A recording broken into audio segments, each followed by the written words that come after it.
Latin में एक कहावत है, the faker you are the bigger your circle will be, the realer you are the smaller your circle will be. और ये बात बिल्कुल 100% सच है। कभी ऐसा लगे ना कि बहुत कम दोस्त हैं हमारे पास या मेरे पास ज़्यादा कोई है नहीं जिसके साथ मैं बैठूं बात करूं, तो आप ये सोच के चलिए कि अगर आपका सर्कल भले ही बहुत बड़ा है लेकिन सारे के सारे जितने लोग हैं सारे फेक हैं, तो उस सर्कल का कोई फ़ायदा नहीं, क्योंकि आपकी मुसीबत के टाइम पे कोई भी सामने खड़े नहीं होगा। लेकिन जो भी हैं दोस्त, गिने चुने हैं, चुनिंदा हैं, लेकिन रियल हैं, वो ज़्यादा अच्छा है। क्योंकि आपके मुसीबत वाले समय में, आपके बुरे वक्त पे भले ही एक बंदा आपके साथ खड़ा हो, लेकिन वो रहेगा, आपका साथ नहीं छोड़ेगा। जय गणेश दोस्तों, कैसे हैं आप सभी लोग। एक बार फिर से सभी का बहुत बहुत आभार कि आप लोग फिर से आए हैं अपना बेशकीमती समय निकाल के मेरा व्लॉग देखने के लिए। तो चलिए शुरू कर लेते हैं आज का वीडियो। तो ये जो इतनी जद्दोजहद आप देख रहे हो ना, ये बन रहा है फेस पैक मॉर्निंग का। और इसमें जितने भी इंग्रेडिएंट डाले हैं सब मैंने आपको बता रखा है। एक जो अलग चीज़ है इसमें वो है एलोवेरा जेल, जो कि रियल है, मतलब असली जो प्लांट वाला जेल होता है वो लिया है। तो उसका जो जेल निकाला था ना, तो मेरे हस्बैंड ने बस निकाल के रख दिया था और उसको ग्राइंड नहीं किया था। अच्छा, ये इतना ज़्यादा भी नहीं था कि ये मिक्सी में अच्छे से ग्राइंड हो पाता। तो इसको जब मैं डाल रही थी फेस पैक में अपने, तो ये बहुत ज़्यादा जो इसका थिकर वाला पार्ट होता है ना, जो एक पूरी स्लाइस सी होती है, वो भी इसमें गिर गई थी। तो पहले मैंने उसे हटाया और उसके बाद थोड़ा सा जेल बड़ी मुश्किल से इसके अंदर डाला। और अब इसमें मैं डाल रही हूँ थोड़ा सा लेमन जूस और डाल रही हूँ थोड़ा सा दही। इसके अलावा इसमें जो चीज़ें हैं मैं एक बार फिर से रिपीट कर देती हूँ। बेसन है, चुटकी भर हल्दी है, हनी है और लेमन है, मतलब लेमन जूस, और दही है जिससे मैं इसकी कंसिस्टेंसी बना रही हूँ। इसके अलावा इसमें जो एक नई चीज़ मैंने ऐड की है वो है एलोवेरा जेल, जो कि रियल है, मतलब पैकेट वाला नहीं है। तो ये फेस पैक बना के ये लगा लूँगी मैं। और आज जो है थोड़ा सा लेट तो मैं नहीं कहूँगी कि लेट उठी हूँ, क्योंकि रात को इतनी ज़्यादा आजकल शादियाँ हैं, फंक्शंस हैं कि अटेंड करने में पूरा का पूरा शेड्यूल बिगड़ा हुआ है। तो अब क्योंकि जाना भी ज़रूरी है, आप स्किप नहीं कर सकते, क्योंकि मतलब आपने रिश्ते तो निभाने ही हैं। आप जितने लोगों को आप जानते हो, आपको उनके घर जाना और उनसे रिश्तेदारी निभाना मतलब करना पड़ता है, अगर आप सोशल प्राणी हो तो अच्छा, ये इस चक्कर में ना रात को अक्सर आने में लेट हो जा रहा है। तो फिर मैं सुबह जल्दी उठ के वॉक पे न जाना प्रेफर नहीं करती। इससे ज़्यादा अच्छा मुझे ये लगता है कि 1 घंटा एक्स्ट्रा सो लो और उसके बाद धीमी धीमी स्पीड में अपने काम जो है रूटीन शुरू करो, क्योंकि दिन भर फिर से वही रूटीन है, उतने ही घंटे हैं और काम वहीं पर पड़ा हुआ है, जितना रोज़ होता है उतना आज भी है। तो फिर मैं वॉक वगैरह कुछ भी नहीं गई आज। उठ के सीधे अपना बस झाड़ू लगाया है, और ये अपना क्या कहते हैं फेस पैक रेडी किया। पानी भी नहीं पिया था मैंने, पहले फेस पैक बनाया उसके बाद गर्म पानी पिया है, और जब पी के आराम से 5 मिनट बैठी हूँ उसके बाद ये पैक लगाया मैंने। और उसके बाद फिर मैंने पूरा का पूरा जो शेड्यूल है, जो रूटीन है मॉर्निंग का, वो कुछ भी क्लिप नहीं बनाई है, सीधे मैं आ गई हूँ ब्रेकफास्ट पे। तो ब्रेकफास्ट में गोभी, आलू और मटर की सब्जी बन रही है। और इसके अलावा एक और बनाऊंगी मैं, ये अपना जो छाछ होती है ना, मट्ठा, उसको छौंक के कई बार मैं आपके साथ शेयर कर चुकी हूँ, वो वाली रेसिपी बनाऊंगी, क्योंकि मेरे हस्बैंड को थोड़ा सा सूखा सूखा लगता है फूल गोभी की सब्जी। और एक तो ये भी कारण है, दूसरा ये है कि थोड़ा थोड़ा ना हम दोनों के ही गले में दर्द है, हल्का हल्का खांसी वाला, जो एक मतलब एग्जैक्टली खांसी नहीं है लेकिन गले में दर्द है। तो और है क्या कि थोड़ा सा दही वही खाने का मन मॉर्निंग में मेरा बहुत करता है। मैं अक्सर अपने लिए मट्ठा भी बनाती हूँ, आपने कई बार देखा होगा, लेकिन अब मट्ठा पीऊँगी ना तो मेरा गला और ख़राब हो जाएगा, तो और वो मैं नहीं चाहती। तो फिर अब इस वक्त जब ऐसा कभी लगे ना, ये मैं आपको भी बताऊँ कि अगर कभी आपका दही खाने का मन करे या मट्ठा पीने का मन करे, और या आपकी सब्जी सूखी है, आपको चाहिए कुछ रसे की सब्जी और आपके पास समय नहीं है, तो ये एक रेसिपी मैं आपको पहले भी बता चुकी हूँ और आज फिर से शेयर करूँगी। बहुत ही काम की चीज़ है, बहुत ही मतलब और टेस्टी भी होती है और समय नहीं लगता इसको बनाने में। तो पहले मैंने यहाँ पे फूल गोभी की सब्जी छोंक दी है और अब मैं आपको बताती हूँ वो रेसिपी। तो आपको दही लेना है। देखिए, अगर आपके पास रेडीमेड मट्ठा बना हुआ है पहले का, तो वेल एंड गुड, नहीं तो दही को छान लीजिए या आप मिक्सी में चला लीजिए, तो ये थोड़ा सा आपको एक स्मूथ सा पेस्ट सा मिल जाएगा। अब यहाँ पे ना जो अमूल वाला मट्ठा आता है या दूसरा कोई भी ब्रांड का मट्ठा आता है, मैंने उससे कभी ट्राई नहीं किया, तो उसका कैसा बनता है ये मैं आपको नहीं बता पाऊँगी। ये घर का जमा हुआ दही है और इसी को मैं छान के थोड़ा सा इसको स्मूथ कर लूँगी और उसके बाद इसमें पानी ऐड करके इसको बना लूँगी थोड़ा सा पतला मट्ठे वाली कंसिस्टेंसी का। ये काम हो जाएगा। उसके बाद इस जो दही का रेडी हुआ है मट्ठा, इसको फिर हम छौंकते हैं देसी घी में। अच्छा, ये जो रेसिपी बन रही है जो मैं आपको बता रही हूँ, ये गले के लिए बहुत अच्छी है। देखिए जो दही होता है वो वैसे तासीर उसकी ठंडी होती है, लेकिन अगर आप इसको छौंक लेते हो या मट्ठे को छौंक लेते हो तो इसकी तासीर गर्म हो जाती है, और ये गले के दर्द में भी फ़ायदा भी करता है गर्म दही। और मतलब खाने में भी टेस्टी लगता है पीने में, क्योंकि बेसिकली होता क्या है कि जब हम लोगों को फीवर होता है या जुकाम या कफ कोल्ड कुछ भी होता है तो हम लोग दवाइयाँ लेते हैं ना, तो उसकी वजह से जो मुंह का टेस्ट है वो पूरा बिगड़ जाता है, किसी भी चीज़ में कुछ टेस्ट नहीं आता है। उस वक्त ये वाली जो रेसिपी है बहुत मतलब मज़ेदार लगती है। तो मैंने दही छान के रख लिया था, उसमें पानी मिला के उसको थोड़ा सा पतला किया है। एक बर्तन लिया, उसमें देसी घी डाला, ज़ीरा और हींग का तड़का लगाया है। अब यहाँ पे जो बर्तन है बहुत तेज़ गर्म हो जाता है, तो अब जो है मैं यहाँ पे फ्लेम को कर देती हूँ बंद, क्योंकि अगर हम बहुत तेज़ गर्म बर्तन में ये मट्ठा डालेंगे तो वो मट्ठा फट जाएगा, वो नहीं होना है। तो यहाँ पे फ्लेम बंद कर दी, बर्तन को ठंडा होने दिया, जो जीरा और हींग है उसको तड़कने दिया। एक चीज़ और यहाँ पे बताऊँ मैं, यहाँ पे आप सरसों का तेल मत डालिएगा, देसी घी डालिएगा। अगर देसी घी नहीं भी है ना आपके पास तो आधा ही चम्मच डालिए या उससे कम, बट देसी घी ही डालिएगा। अब मैंने यहाँ पे फ्लेम भी बंद कर दी थी और मुझे थोड़ा सा जल्दी है, इसलिए मैंने यहाँ पे इसको ठंडा करने के लिए थोड़ा सा पानी पहले से ऐड कर दिया है। उसके बाद मैं यहाँ पे मट्ठा ऐड कर रही हूँ।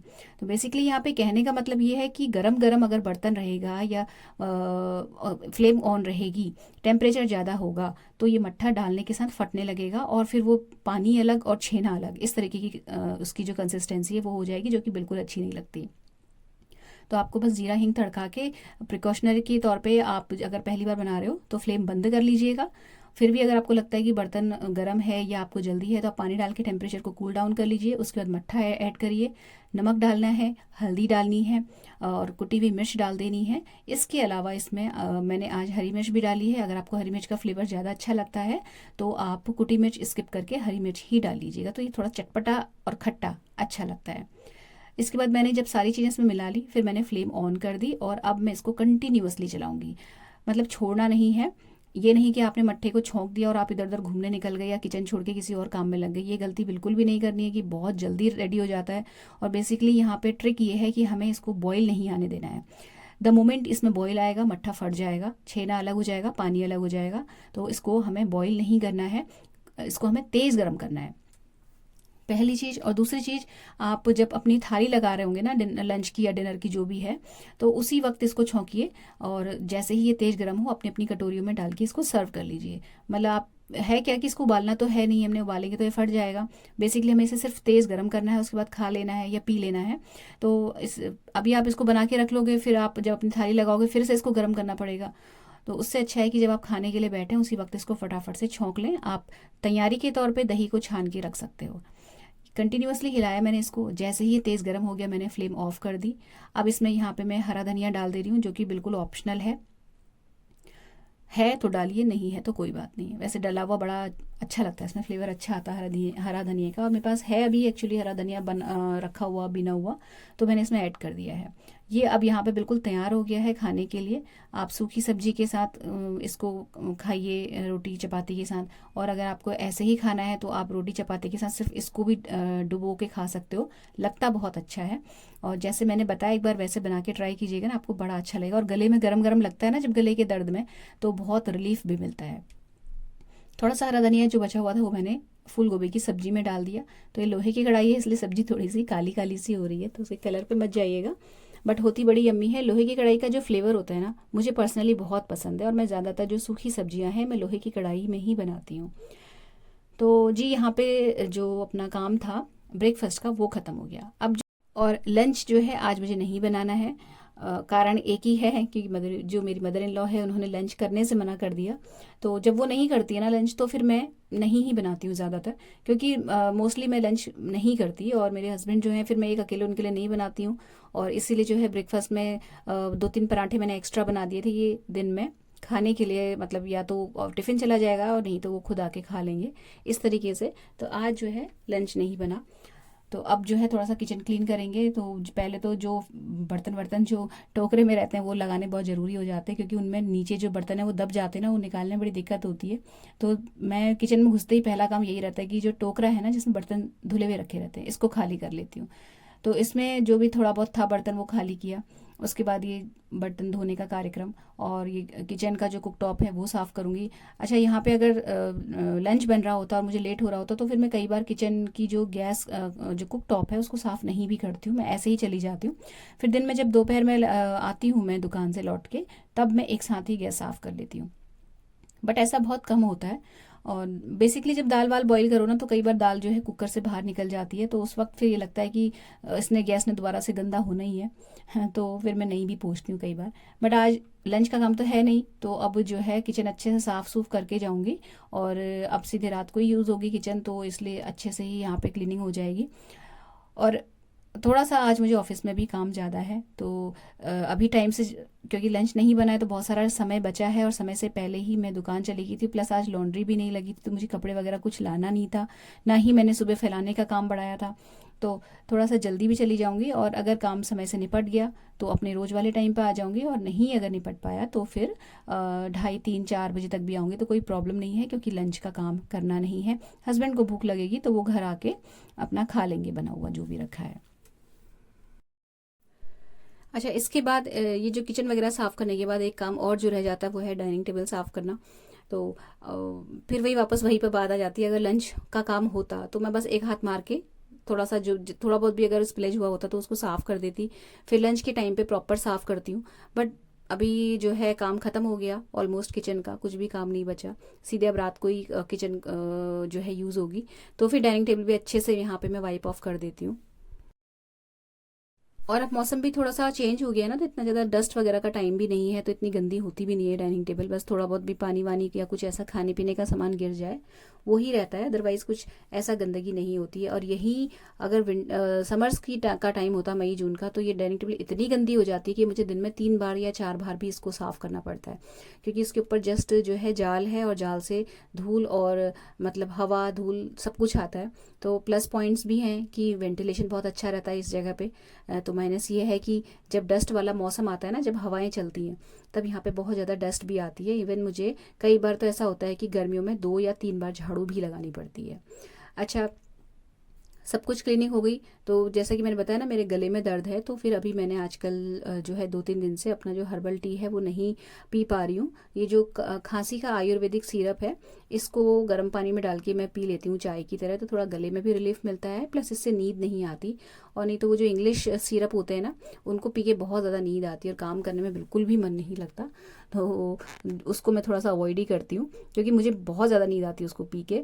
और इसीलिए जो ये हर्बल सिरप होते हैं ना, ये पतंजलि का था, तो इसको मैं प्रेफर करती हूँ। ये मतलब इससे रिलीफ भी मिल जाता है और नींद भी नहीं आती। तो वो पिया मैंने, उसके बाद मैं तैयार होने आ गई हूँ। और पिया नहीं एक्चुअली, यहाँ पे बैठे बैठे तैयार होते होते ही पी रही हूँ।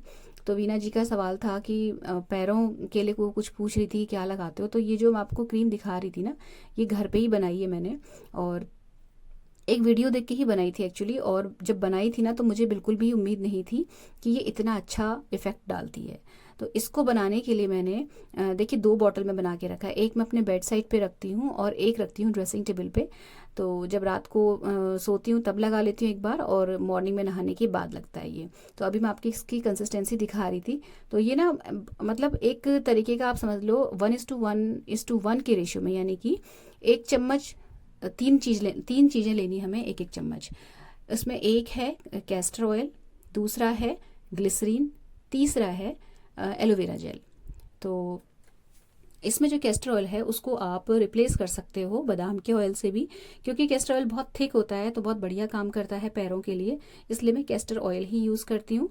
तीनों को 1:1 के रेशियो में लेना है और इसको अच्छे से ब्लेंड करना है, और ये बहुत अच्छी एक क्रीम बन जाती है पैरों के लिए। मतलब जो एड़ियाँ होती हैं ना उसके लिए, एड़ियों के लिए, पूरे जो पंजे होते हैं पैर होते हैं उनके लिए बहुत बढ़िया ये काम करता है। सीरियसली मैं आपको बता रही हूँ। आप क्या करिएगा, अगर आप बनाने की सोच रहे हो तो पहले ज़्यादा मत बनाइएगा, तीनों चीज़ों को लीजिएगा आप और 1:1 की रेशियो में, और उसको अच्छे से ब्लेंड करके उसको एक बॉटल में भर लीजिएगा।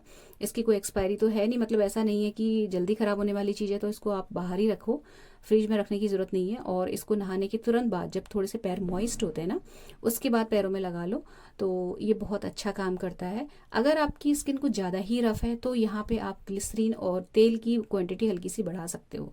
बट अगर आपको बहुत ज़्यादा ड्राइनेस की प्रॉब्लम नहीं है तो ये रेशियो बिल्कुल परफेक्ट रहता है। तो अगर आप बनाओगे तो पहले इसी रेशियो में बनाइएगा। उसके बाद अगर आपको लगे कि आपको हल्का सा ऑयली चाहिए तो आप थोड़ा सा ऑयल इसमें अलग से ऐड कर सकते हैं। अच्छा, ये जो एलोवेरा जेल इसमें डाला है ये बहुत अच्छा काम करता है। ये बेसिकली जो एलोवेरा जेल है ना, ये दोनों चीज़ों का एब्जॉर्प्शन जो है उसको बढ़ा देता है। क्योंकि देखिए जो ये कैस्टर ऑयल है ये भी बहुत थिक होता है और ग्लिसरीन भी बहुत थिक होती है, तो स्किन इतनी जल्दी एब्जॉर्ब करती नहीं है। तो ये जो एब्जॉर्प्शन का काम, उसको तेज करने का काम है, वो एलोवेरा जेल करता है। तो एक बार एलोवेरा जेल जो है वो मैंने पतंजलि का लिया है, और कैस्टर ऑयल या ग्लिसरीन दोनों ही मेडिकल स्टोर से खरीदती हूँ मैं। तो कोई भी मिल जाता है, दो सभी काम अच्छा करते हैं। तो आप जब बनाएंगे और इसका रिजल्ट आप देखेंगे तो उसको शेयर कीजिएगा मेरे साथ। अच्छा, उसके बाद जब मैं दुकान से अपना काम निपटा के घर आई थी तो कुछ चीज़ें थी बेसिक सी जो मुझे चाहिए थी। एक तो मैरून कलर की लिपस्टिक मेरे पास नहीं थी, वो मुझे चाहिए थी। इसके अलावा एक बॉबी पिन्स का पत्ता लेके आई हूँ और एक गोल्डन कलर की नेल पेंट लेके आई हूँ। मेरी ड्राई हो गई है गोल्डन कलर की नेल पेंट। तो ये बहुत बेसिक बेसिक सी चीज़ें हैं जो तैयार होने में काम आती हैं, ऑलमोस्ट हर कपड़े में और हर कलर की ड्रेस में काम करती हैं। बॉबी पिन्स थोड़ा सा मैं इसलिए लेके आई थी, मुझे एक हेयर स्टाइल ट्राई करना था। तो ये सब ला के रखा। उसके बाद वही अपने रोज़ के जो काम हैं वो किए, और उसके बाद मैं सीधे आपसे शेयर कर रही हूँ रात के डिनर की प्रिपरेशन। तो यहाँ पे मैंने अपना जो क्रीम वाला रूटीन था, जो मुझसे शायद वीना जी पूछ रही थी, वो शेयर कर दिया। अब चलते हैं जी किचन की ओर। तो डिनर में जो सब्जी बनने वाली है इसकी रेसिपी मैं आपके साथ बहुत बार पहले भी शेयर कर चुकी हूँ। जब आपके पास प्याज, टमाटर, लहसुन, अदरक कुछ ना हो, मतलब अदरक हो, तो सिर्फ आलू हो आपके घर में, तो ये सब्जी बना लो आप, बहुत बढ़िया बनती है। लोहे की कढ़ाई में मैंने देसी घी लिया है, सरसों का तेल भी यहाँ पे काम कर जाएगा। उसमें अदरक डाली है घिसी हुई, जीरा, राई और हींग का तड़का लगाया है। उसको जब वो तड़क गया अच्छे से, उसमें आलू मिला दिए और पानी डाल दिया। पानी थोड़ा सा ज़्यादा डालेंगे क्योंकि ये पकने के बाद थोड़े से गाढ़े हो जाते हैं। इसमें नमक, हल्दी, कुटी हुई मिर्च डाली है, धनिया पाउडर थोड़ा सा ज़्यादा डालना है, 2 चम्मच भर के डाला है मैंने यहाँ पे, और गरम मसाला ऐड करना है। और गरम मसाला मेरा घर का पिसा हुआ है तो बहुत स्ट्रॉन्ग है, इसलिए मैं कम डाल रही हूँ। और उसके बाद इसको मिलाना है, और इसको एक उबाल लगाने के बाद आप धीमी आंच में पकने के लिए छोड़ दीजिएगा। ध्यान रखिएगा कि अगर आप ये सब्जी बना रहे हो तो लोहे की कढ़ाई में ही बनाइएगा, बहुत ही यम्मी बनती है। जब ये एक उबाल आ जाए इसको धीमी आंच में पकने दीजिए, और ये थोड़ी सी थिक हो जाती है। उसके बाद लास्ट में आप इसको खोल के इसमें अमचूर पाउडर मिलाओ और ये बिल्कुल बढ़िया बन जाती है। पूड़ी के साथ ये सब्जी बहुत यम्मी लगती है, बाकी पराठे और रोटी के साथ भी खाओ तो मतलब बढ़िया लगती है। और सबसे बड़ी चीज़ है, बनने में समय नहीं लगता। और जैसे आपने हलवाई के मतलब वहाँ कभी खाया होगा, तो जैसे पूड़ी आलू मिलते हैं ना, ये वही वाला फ्लेवर देती है। बस लास्ट में यहाँ पे अमचूर पाउडर डालना है, और यहाँ पे खटास का काम अमचूर पाउडर कर जाएगा। तो आपको टमाटर भी नहीं चाहिए, सिर्फ आलू और अदरक होनी चाहिए आपके पास। तो ये बहुत बढ़िया सब्जी बनती है, बनाइएगा ज़रूर। और हरा धनिया है तो हरा धनिया डाल दीजिएगा, नहीं है तो कोई बात नहीं। और ये जो सब्जी है ना, रखने के बाद थोड़ी सी थिक होती चली जाती है, तो थोड़ा सा पानी डालते हैं इसमें, थोड़ा ज़्यादा डालिएगा अगर आप बना रहे हैं तो ये धीरे, पहले तो पकने में गाढ़ी होगी, फिर आप इसको रखेंगे तब ये थोड़ी सी थिक हो जाती है। और ये सब्जी बन गई जी। और हस्बैंड आ गए थे तो उनका मैंने लगा दिया डिनर, और मैं अभी थोड़ा सा काम कर रही हूँ, निपटा रही हूँ। उसके बाद मैं भी बैठूंगी साथ में। तो पहले दही जमा रही हूँ, और साथ में इसलिए नहीं कर रही हूँ क्योंकि मुझे ना आज अपने लिए थोड़ा सा दूध एक अलग टाइप का बनाना था। मैंने बहुत टाइम से सोचा था और मैं चाह रही थी कि उसको बना के देखूं कैसा लगता है।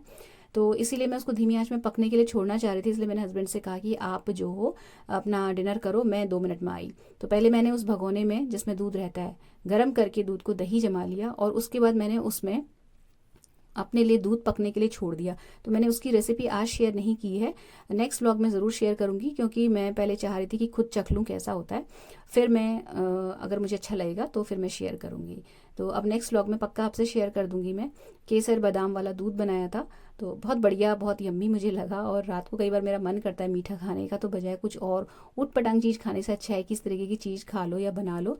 तो देखिए हम लोग ड्राई फ्रूट्स तो खाते ही हैं, दूध भी हम लोग पीते ही हैं, तो कभी कभी इस तरीके का चेंज कर लो ना, कि दूध में ड्राई फ्रूट डाल के, मखाने वखाने डाल के पका के पी लो, तो ताकत भी बदन में आती है और क्रेविंग्स भी शांत हो जाती हैं रात को अगर कुछ मीठा खाने का मन करता है।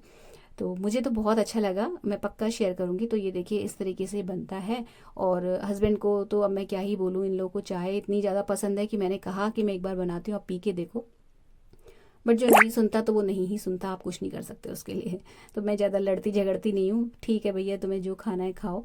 मैंने अपने लिए बनाया केसर का दूध। अच्छा, एक कमेंट आया था कि आप अपने मसाज का रूटीन शेयर करो, तो देखिए, जो मैं आपको पहले बताऊं, ये जो मसाज मैं स्किन में करती हूँ अपनी, ये कोकोनट ऑयल से करती हूँ और इसके बहुत पॉजिटिव रिजल्ट्स मिले हैं मुझे। और मैंने ये मसाज करनी शुरू की थी 2-3 या 2.5-3 साल पहले शुरू की थी। और इसकी वजह ये थी कि जैसा कि मैंने आपको कई बार बताया ना कि मुझे एनीमिया अक्सर हो जाता था पहले, मतलब हीमोग्लोबिन की कमी। तो उस वक्त पे बच्चे भी थे घर में, काम भी था, ऑफिस भी था, घर भी था, बहुत सारी चीज़ें चल रही थी और थोड़ा सा टेंशन भी थी लाइफ में।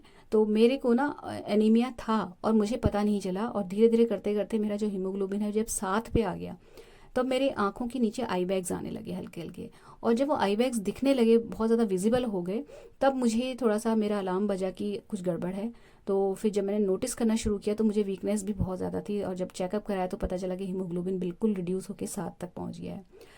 और जब ये आई बैग्स मेरी आंखों के नीचे आ गए ना, तो इनसे जो चेहरा ना हमेशा थका थका लगता था, और मुझे बड़ी कोफ्त होती थी। तो बहुत सारा मैंने जो है देखिए डाइट पे भी ध्यान दिया, दवाइयाँ भी खाई, और तब से मैं बहुत अलर्ट हो गई, क्योंकि उस टाइम पे मैं 40s में एंटर कर रही थी। तो मैं नहीं चाहती थी किसी भी तरीके का कोई भी मेडिकल या फिजिकल इशू मुझे हो, क्योंकि वैसे ही 40s के बाद हम लोगों का शरीर वीक होने लगता है।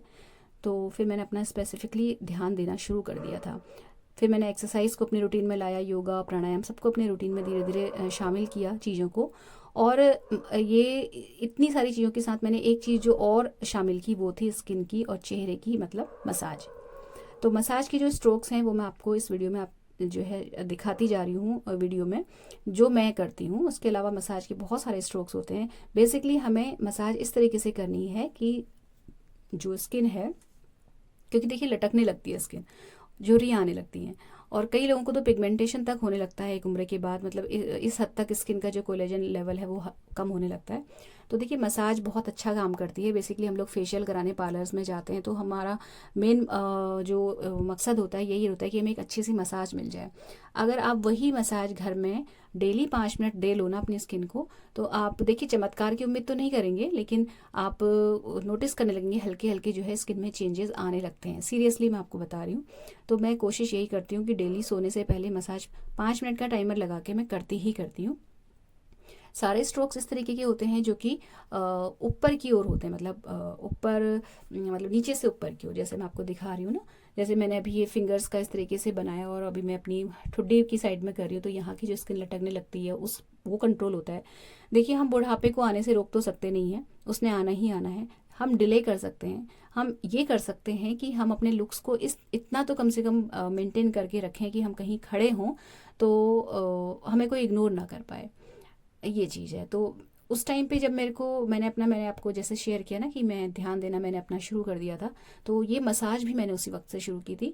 तो आप यकीन नहीं मानेंगे, जो मेरे आई बैग्स हैं, जो लेफ़्ट आई का आई बैग है वो तो बिल्कुल ही गायब ही हो गया है ऑलमोस्ट, लेकिन मेरी जो सीधी आँख है उसके नीचे अभी भी हल्का हल्का है। और मैं ट्राई करती हूँ कि देखिए मसाज से कितना कम हो जाए उतना अच्छा है। अगर मैं उस वक्त पे ध्यान नहीं देती तो ये चीज़ बढ़ते बढ़ते बढ़ते बढ़ते बहुत ज़्यादा बढ़ जाती। कई लोगों को आँखों के जो साइड्स हैं वहाँ पे क्रो फीट होने का प्रॉब्लम होता है, मतलब जैसे आप हंसते हो ना तो आँखों की साइड्स में बिल्कुल झुर्रियाँ सी आ जाती है ना, लाइन सी आ जाती हैं। तो वो सारी चीज़ों को रोकना, सबसे ज़्यादा जो झुर्रियाँ हैं सबसे पहले हमारी आइज़ की साइड में ही पड़ती हैं, आँखों के चारों ओर, क्योंकि यहाँ की स्किन सबसे ज़्यादा सॉफ्ट और सेंसिटिव होती है। तो मसाज में बस आप थोड़ा सा आई वाले जो एरिया है उसको ज़्यादा समय दीजिएगा। बाकी 5 मिनट का टाइमर लगाइए, टाइमर के साथ आप काम करिए। चेहरे के हर पार्ट को मसाज दीजिए, ऊपर की ओर फेस करते हुए जो स्ट्रोक्स हैं वो दीजिए। तो उसके बाद होता क्या है ना, एक तो देखिए नींद भी बहुत अच्छी आती है। इसके बाद मैं क्या करती हूँ, जब चेहरे की मसाज हो जाती है उसके बाद 2 बूंद तेल अपनी नाभि में भी लगाना चाहिए, और थोड़ा सा पैरों में हाथों में लगा लो। और पैरों में तो अगर जैसा विंटर शुरू हो जाएंगे तो जो मैंने आपको क्रीम शेयर करी थी मैं वो लगा लेती हूँ। अदरवाइज़ सरसों का तेल इज़ बेस्ट, अगर आपको कोई प्रॉब्लम नहीं है उसके चिपचिपे होने से, तो वो सबसे अच्छा है। यही coconut oil as a body lotion भी मैं जब बहुत ज़्यादा विंटर्स हो जाते हैं, जब स्किन बहुत ड्राई होने लगती है हाथ पैरों की, तब भी यूज़ करती हूँ। तो एक बॉटल जो है मैं बाथरूम में रखे रहती हूँ कोकोनट ऑयल की। और जैसा कि मैंने आपको बताया ना, मेरी स्किन नॉर्मल है, बहुत ज़्यादा ड्राइनेस या बहुत ज़्यादा ऑयली नहीं होता है मेरे स्किन में। तो ये जो कोकोनट ऑयल है मेरे लिए बहुत अच्छा काम करता है, क्योंकि ये बहुत लाइट होता है वेट में और बहुत जल्दी ही एब्जॉर्ब कर लेती है स्किन। तो ये तो मैंने अपना रूटीन शेयर कर दिया आपके साथ। बाकी आपको वीडियो कैसा लगा ये ज़रूर बताइएगा, और अगर ब्लॉग अच्छा लगा हो तो प्लीज़ वीडियो को लाइक शेयर ज़रूर कीजिएगा, चैनल सब्सक्राइब करके बेल आइकन प्रेस कर लीजिएगा। मिलते हैं अगले वीडियो में। Till then take care, stay healthy, happy and positive. Thank you.